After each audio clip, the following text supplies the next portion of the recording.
Communication methods in the deaf community. My name.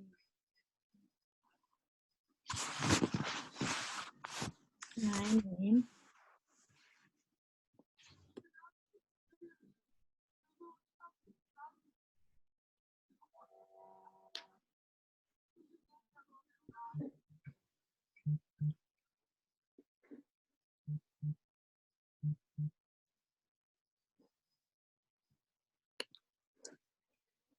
Okay, so my communication method was American Sign Language. It is the primary form of communication within the deaf community. The grammatical structure differs from English and other languages, and deaf children should begin learning ASL at a very early age. Deaf children can learn and understand ASL before hearing children can begin talking, and learning ASL at a young age is important because it can help improve their language and social development skills. Deaf and hard of hearing individuals are not the only ones who should know or be familiar with ASL. This is because it is beneficial for all people to have an understanding of sign language to close the gap between the deaf and hearing communities. American Sign Language was originally just signing the alphabet. Signing all the letters and just using fingerspelling is called Rochester, and ASL was gradually developed through signs and the grammatical structure. It consists of thousands of different signs. Each sign has a specific word for a specific meaning. It also uses facial expressions to further express what you're trying to say. Different forms of sign language exist in different areas of the world, so it is not a global language. For example, there is Spanish Sign Language and British Sign Language. Some advantages are being able to communicate within two different communities, being able to talk in loud or busy situations, and some disadvantages are not being able to communicate with someone far away from you and not being able to use ASL in other countries. So the Rochester method is also known as Visible English. It got its name from the Rochester School for the Deaf in Rochester, New York. This school is also known as the Western New York Institute for Deaf Mutes. This method includes fingerspelling and oral communication only. It is meant to make a form of sign language as close to English print as possible, and it is not really used anymore because it gets too tedious and excessive and it takes up a lot of time. So oralism is the exclusive use of lip reading and speech. Prior to the Civil War, teachers and students only signed, fingerspelled, and wrote in English in the classrooms. However, during the 1860s and 1870s, educational reforms wanted manualism banned from schools and replaced with oralism. This had a negative effect on students and their ability to learn. They began transitioning to a combined method before banning sign language. By 1920, 80% of deaf students were taught without ASL.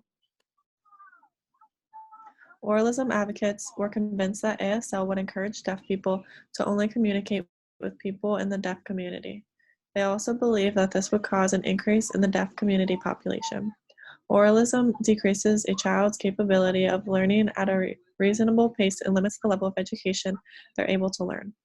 Imagine trying to learn math in a foreign language when you were raised in an English-speaking environment.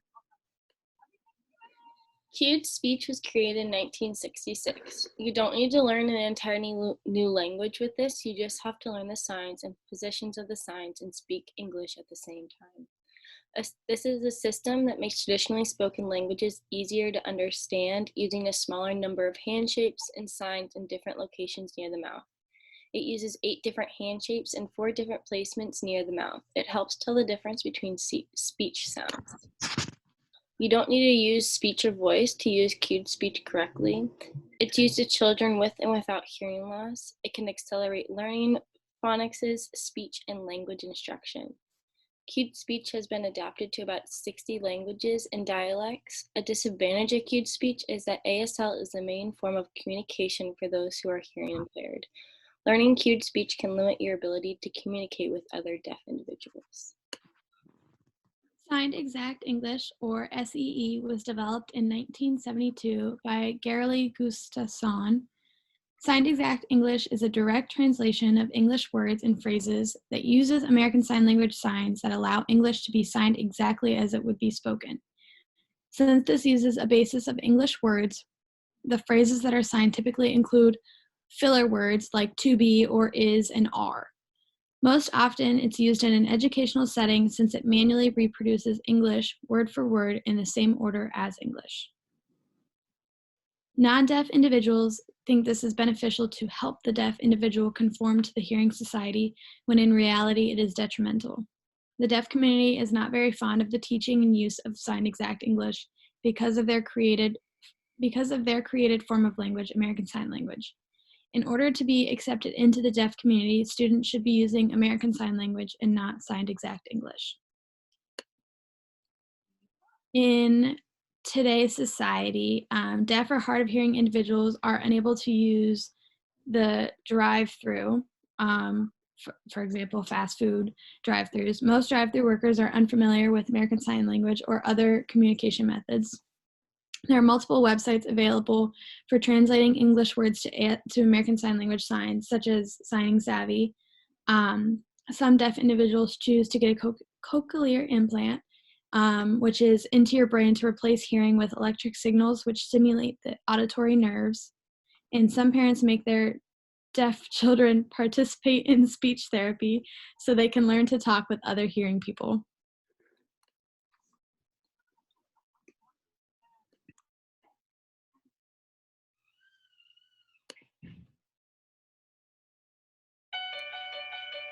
In a hospital, we meet all sorts of people, and we don't always know how best to welcome them all appropriately, like when we meet deaf patients. Deaf patients should always have access to a registered sign language interpreter. Here's how you can help and interact with deaf patients if an interpreter is not present. Firstly, it is important to find out the deaf patient's preferred method of communication. To first get the patient's attention, a simple hand wave and smile can be effective. You need to face deaf people when you're talking to them. Stay in their field of vision, maintaining eye contact. Speak clearly rather than shouting. Many deaf people can lip read to an extent, and shouting will distort your lip movements, making it harder for them to follow. Be prepared to repeat things. And if the person still doesn't understand, try rephrasing or using mime and gestures to help them understand you better. No one can lip read multiple people at once. If you're in a group, take turns to speak one at a time. Even the best lip readers can usually only understand around 35% of what you are saying. Begin by clarifying the subject and let the deaf person know when you change it. It is easier to lip read when they know what the subject is. If you are struggling, try writing it down. Just because a deaf person is with a friend or family member doesn't mean they are an interpreter. Never assume it's okay to tell a friend or family member private information. Always ask the patient first. When communicating with a patient using an interpreter, always face them. The interpreter will relay what you are saying to the deaf patient. Think about learning a few basic signs. Hello, thank you, and goodbye could be the difference between someone feeling welcome or feeling unwelcomed. Every deaf person is different, so you'll need to be flexible in your approach. Remember, being deaf does not mean being incapable. Take your time and don't make assumptions.